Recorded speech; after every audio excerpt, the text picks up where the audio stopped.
नमस्कार सबाइके आमार यूट्यूब चैनेले सबाइके स्वागत। आज के ब्रेकफास्टे छिलो मैगी। मैगीटाके आमी आजके सूप करिनी, बेशिरभागई समय आमी सूप करेई खाई, चटजल्दी हो जाए ताई जोन्नो।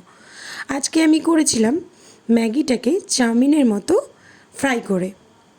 एखाने देखतेई पाচ্ছো आमी सब सब्जिगुलो निये निয়েছি একটা থালার মধ্যে আর ম্যাগিটাকে সেদ্ধ করে ড্রাই করার জন্য একটা ছাঁকনিতে রেখে দিয়েছি। আমি সবজি নিয়েছি ক্যাপসিকাম, গাজর, পেঁয়াজ, বিট, কাঁচা লঙ্কা, দুটো ডিম। এখানে কড়াইয়ে একটুখানি তেল দিয়ে পেঁয়াজ আর কাঁচা লঙ্কাটা ছেড়ে দিয়েছি। পেঁয়াজ আর কাঁচা লঙ্কাটা লাল করে ভাজা হয়ে গেলে আমি দিয়ে দিলাম এখানে গাজরটা। গাজর দিয়ে দেওয়ার পরে আমি এখানে দিয়ে দিয়েছি বিট।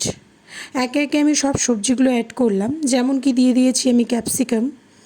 এরপরে আমি নাড়তে চাড়তেই থাকবো 5 মিনিট, যাতে হালকা একটু সেদ্ধ সেদ্ধ ভাব হয়ে যায়। তারপরে আমি দিয়েছি লবণ, এরপরে দিয়েছি হলুদ।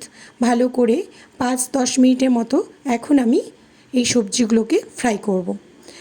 কেউ কাঁচা কাঁচা একটু সবজিগুলো রাখে, তবে আমার ভালো লাগে না, আমার বেশি ভালো করে ফ্রাই হলেই খেতে ভালো লাগে। এখানে দেখতে পাচ্ছ সবজিগুলো ফ্রাই হয়ে গেছে। এরপরে আমি ম্যাগিটা দিয়ে দেব। আমি ম্যাগিটাকে আরও একটু ভালো ঝরঝরে ড্রাই করার জন্য একটুখানি তেল মাখিয়ে আমি কিন্তু থালার মধ্যে পুরো ছড়িয়ে রেখেছিলাম, যাতে ম্যাগিটা একদম ড্রাই লাগে, একটু ঝরঝরে লাগে। এখানে কড়াইয়ের মধ্যে আমি ম্যাগিটা অ্যাড করে দিয়েছি, ভালো করে নেড়ে চেড়ে নিচ্ছি। আর দেখতেই পাচ্ছ ম্যাগিটা কিন্তু বেশি সেদ্ধ হয়নি, খুব সুন্দরভাবে ড্রাই হয়েছে, ঝরঝরে হয়েছে।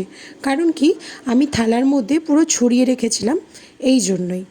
এরপরে আমি পুরো ম্যাগির প্যাকেটের মশলাগুলো ছিঁড়ে ওর মধ্যে অ্যাড করে দিলাম।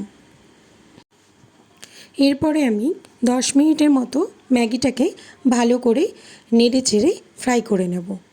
তার মাঝখানে মনে পড়লো টমেটো কেচাপ দিলে খুব ভালো লাগে খেতে, তাই শেষে একটু টমেটো কেচাপ দিয়ে আর একটুখানি চিনি দিয়ে নেড়ে চেড়ে ভালো করে ফ্রাই করে ম্যাগিটা কমপ্লিট করলাম। তো এখানে দেখতেই পাচ্ছ আমি প্লেটে নিয়ে নিয়েছি। তো আজকের জন্য টাটা।